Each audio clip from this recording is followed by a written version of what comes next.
Pemirsa, antisipasi terjadinya kerawanan wilayah, Polres Banyuasin rutin melatih kesiapsiagaan Dalmas, khususnya menjelang pelaksanaan pemilu 2024. Polres Banyuasin gencar melatih Dalmas guna untuk mengasah kemampuan serta melatih kesiapsiagaan dalam menghadapi berbagai situasi yang terjadi saat unjuk rasa menjurus anarkis. Anggota Polres Banyuasin yang dilibatkan dalam kerangka Dalmas ini ialah gabungan dari berbagai fungsi teknis kepolisian.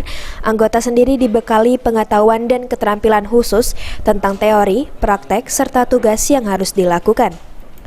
Latihan ini guna mengantisipasi kerawanan wilayah, khususnya persiapan menjelang pelaksanaan pemilu 2024 di seluruh Indonesia, khususnya di Kabupaten Banyuasin.